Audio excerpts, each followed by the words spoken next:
नमस्कार, आप देख रहे हैं स्वराज एक्सप्रेस और मैं हूं आपके साथ वर्षा। सीधे आपको लिए चलते हैं भोपाल, जहां PCC chief Kamal Nath press conference कर रहे हैं। हमारे प्रदेश की इकोनॉमी इनफॉर्मल इकोनॉमी से चलती है। जिसकी छोटी दुकानें हैं वो कोई जीडीपी में इनकी गिनती नहीं होती, पर आर्थिक गतिविधि में इनकी गिनती होती है। जिसकी किराने की दुकान है, तो कृषि क्षेत्र की चुनौती हमारे लिए सबसे बड़ी चुनौती है। और ये कांग्रेस ने पहचाना था, और एक मैं बात कहना चाहता हूं जो आप लोग को शायद याद ना हो। 47 से 69 तक कांग्रेस का चुनाव चिन्ह क्या था? बैलजोड़ी, 2 बैलजोड़ी, याद है?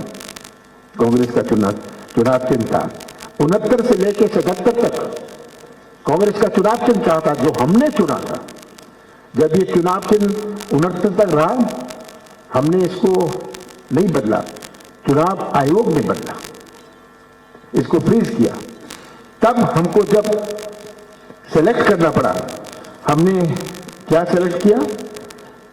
गाय बछड़ा, ये हमारा चुनाव चिन्ह था। इसके बाद जब ये फ्रीज हुआ 77 के बाद, हमने हाथ का पंजा चुना। ये इतिहास चुनाव चिन्ह का भी बहुत महत्वपूर्ण इतिहास है। 2 बैल जोड़ी माने खेती किसान, ग्रामीण भारतीय संस्कृति, गाय बछड़ा हमारी गौ माता, हमारे ग्रामीण भारतीय संस्कृति, और हाथ जो आज का भी हमारा चुनाव चिन्ह है, क्रम राष्ट्रीय एकता भारतीय संस्कृति। हमें जब पूछते हैं, मैं तो कहता हूं हर पार्टी का एक डीएनए भी होता है, हर व्यक्ति का डीएनए होता है, और एक पार्टी का भी डीएनए होता है। ये है कांग्रेस का डीएनए, और यही हमें समझना है। आज भाजपा जो लगी है, मुझे तो ताज्जुब होता है, इतनी भीड़ दिल्ली से आ रही है, इतनी भीड़ दिल्ली से आ रही है। भाजपा को अपने 15 साल के मुख्यमंत्री के नाम पर वोट मांगने में शर्म क्यों आ रही है? आज क्या शिवराज सिंह जी के नाम पर वोट मांगा जा रहा है?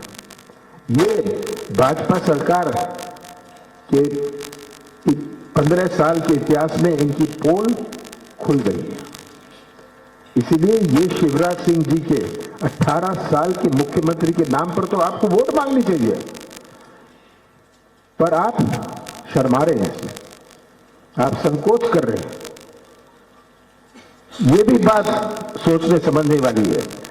इसलिए आज इनको बाहर से नेता लाने की आवश्यकता पड़ रही है।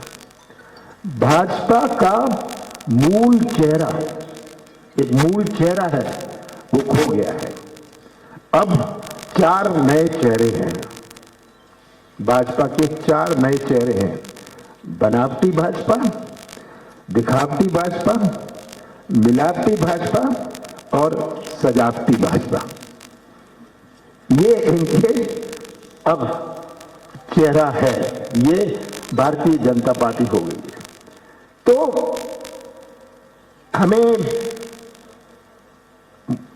हमारी पार्टी को और मुझे मध्य प्रदेश के मतदाताओं पर पूरा विश्वास है। प्रजातंत्र में चुनाव आते हैं, पंचायत के चुनाव होते हैं, जनपद के होते हैं, जिला पंचायत के होते हैं, नगर निकाय के होते हैं, पौर के होते हैं, लोकसभा के। हर चुनाव का अपना महत्व होता है। आप जब सरपंच चुनते हैं, उसको चुनते हैं कि ये गांव में बैठ के गांव की लड़ाई लड़ो। हर चुनाव का अपना महत्व होता है। आज जो अगले 3 महीने में चुनाव है, ये मैं नहीं मानता केवल किसी पार्टी का या केवल किसी उम्मीदवार का चुनाव है। ये चुनाव मध्य प्रदेश के भविष्य का है।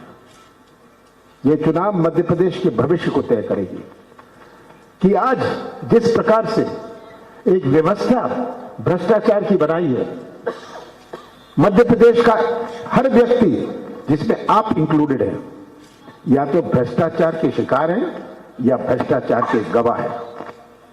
हर व्यक्ति या गवाह है या उसका शिकार है। ये व्यवस्था एक सिस्टम बना लिया भ्रष्टाचार का। क्या ऐसे कोई प्रदेश चल सकता है?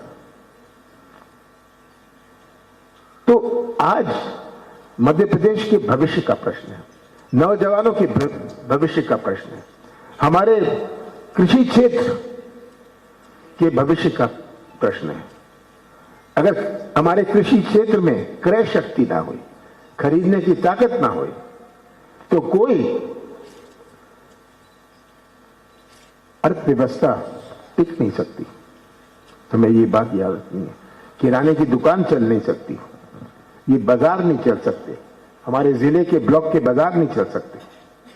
ये आज सबसे बड़ी चुनौती है और यही बात हमारी जो यात्रा है, यात्रा का लक्ष्य है कि ये जो गुमराह करने का, ध्यान मोड़ने का प्रयास होता है, ये ध्यान मोड़ने की राजनीति, गुमराह करने की, दबाने, छिपाने, डराने की राजनीति, इससे हम जनता का ध्यान आकर्षण करें, उनको सावधान करें कि ये आप अपने भविष्य की लड़ाई लड़ रहे हो, किसी पार्टी की लड़ाई नहीं लड़ रहे, किसी उम्मीदवार की लड़ाई नहीं लड़ रहे, आप अपने भविष्य की लड़ाई लड़ रहे हो। आप कैसा मध्य प्रदेश सौंपना चाहते हैं आगे आने वाली पीढ़ियों को, ये लड़ाई है। और यही मैं मानता हूं और मुझे मध्य प्रदेश के मतदाताओं पर पूरा विश्वास है कि वो सब मिलकर सच्चाई का साथ देंगे।